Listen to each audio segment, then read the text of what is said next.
Good morning and welcome back to Breakfast Television. Yes, that little cha-ching sound is something that all of a sudden we start to perk up to now with the economy the way it is. People are paying a lot more attention to their spending, or at least wishing that they had been. So we are talking now about some financial budgeting for your family, and Karen Diamond is here from Diamond Retirement Planning. Thank you so much for Karen for coming back to visit us. You've definitely been on before now. We're talking about budgeting in the economy the way it is right now, and you have put together some very simple managing techniques for us, and these ones are talking about a combined household income of $80,000. So two people working together, $40,000. That's about the average salary, right? So we're going to break this down, and from this one you'll hopefully be able to get some tips and be able to kind of match it up along with your own spending, and be able to see where you need to put a little more money and where you need to start pinching the purse strings a little bit. So let's talk about where money needs to be allotted. Well, I think last time I was here we sort of talked about the 80-20 rule as being a good guideline to go by. So what I've proposed here in this budget model is that you devote 80% of your income, probably for a family that's in that income range. That's an appropriate amount to look at. 80% of your budget would be devoted to the basic costs of living. So that would be rent, your mortgage, your vehicles, daycare costs if you have children. In this example, there were 2 children in the family.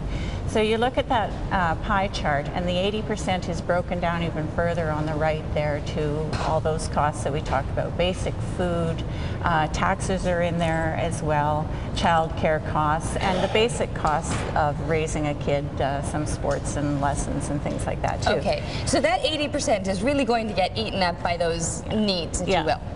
And that's where you really have to monitor those as well, because on the left-hand side of this chart is the long-term savings plan, the short-term savings plans, the things that are going to give you some flexibility in your life.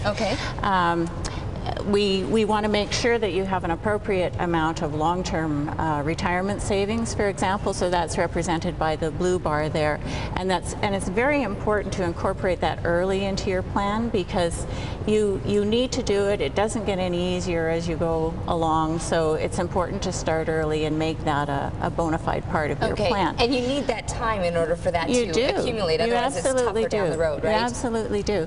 And then some of the other wedges that are represented in this chart then are short-term savings, and that would be for the bars on the right-hand side are the basic monthly expenses, but the short-term savings would represent what you're putting away for seasonal spending, for example, Christmas, holidays, other times of the year, maybe back to school, that you have extra expenses. So that would be that would help you meet those demands without going into debt when those occasions arise throughout the year. Okay, vacations slip into that one as well. So you can be putting away a little bit of money and then eventually rewarding yourself. Well, there is a wedge for that too in this model. That's the purple wedge, which is discretionary spending. So this covers the basic costs of living, but the discretionary spending is what you want to have reserved to have fun with, to go out for restaurant meals once in a while, entertainment, personal manicures, pedicures, like things that make you feel good personally. So you want to be able to have a model which incorporates some discretionary spending in it so that you enjoy life. And then the last one, the green wedge there, is long-term savings, which would be education savings plans for the kids, but also that's your emergency fund that will help you pay for long-term, like if you have major repairs that come up, the roof needs to be repaired or something like that. The long-term savings would help you meet those needs when those come up. All right, and I like that you've tucked the new tax-free savings account into that one as well, right? Because when you're talking about some of the surprises that come up along the way, that's one where you won't be penalized taking out some of those funds, whereas an RRSP you will get dinged with taxes. And I see that over and over again, that people use their RRSPs as their emergency fund, and it's disastrous to do that, because the way our tax system works, you get taxed at the very highest rate on every dollar that you take out on top of your regular income.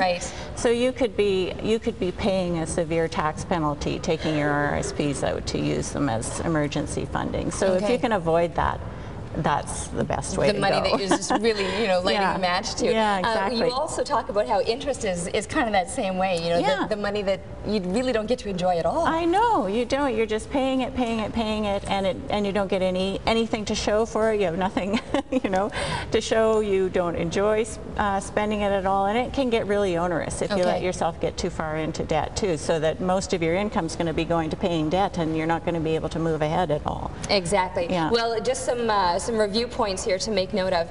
You talk about devising a system for monitoring and planning your spending.